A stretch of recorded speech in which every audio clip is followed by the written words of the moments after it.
Hey guys, my name is Daniela Marie. Feel free to call me Ella. I am 100% Black American. Just what it is. I'm not one of those people who feels like Black American has no identity. Black Americans lit. We have our own culture. Everybody keeps ripping us off, honestly. I'll save that for another day, though. So back to the story. I am 100% Black American. Obviously, I have roots somewhere else, but as far back as I can be traced, all my ancestors, born, bred, America. So, much like you, I was tired. The pandemic had us locked in. Wait.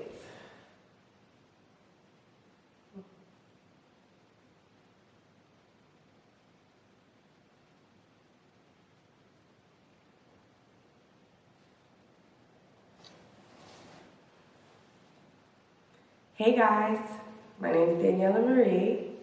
Feel free to call me Ella. Welcome to my YouTube channel.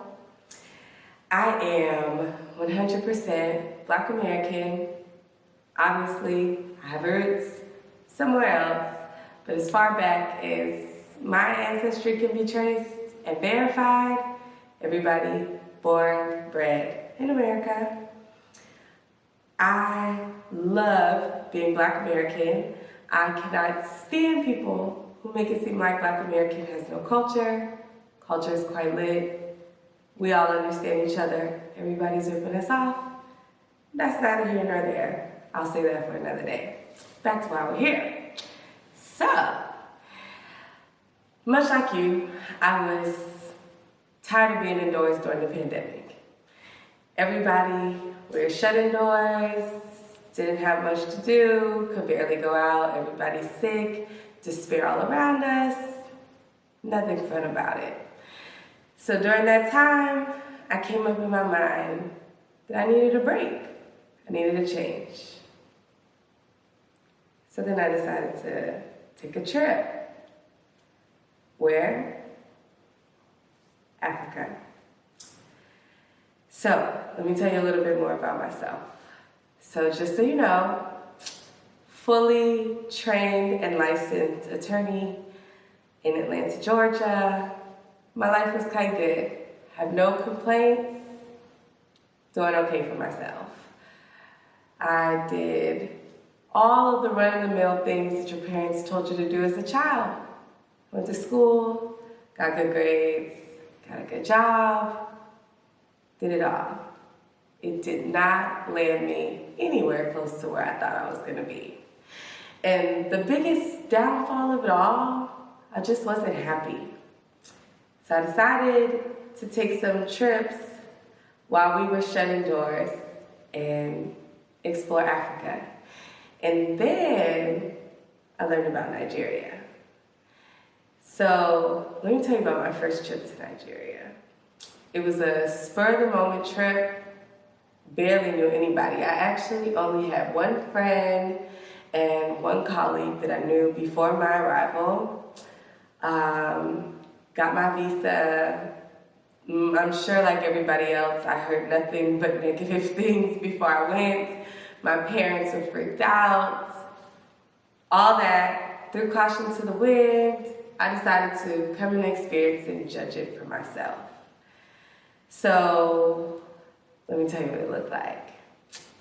So I fly in from Ghana. It was a very quick flight, maybe like 40 minutes.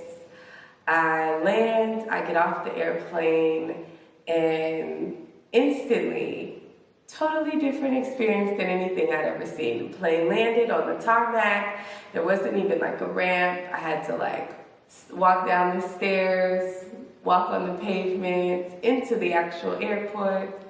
There was no AC. I mean, it was kind of crappy. Anyways, back to where it gets good. So then, while in the airport, there was a politician who was on the plane with me. So as soon as we get in, they're starting to ask about things that I had no clue, because all I knew at the time was that I needed a COVID test, a visa, passport, and I felt like I should be good. So they're already starting to ask for things. I had no idea what they were talking about, and this politician's like, hey, she's with me. I'm like, okay, yeah, I'm with him. So takes me through the airport, made the airport a breeze.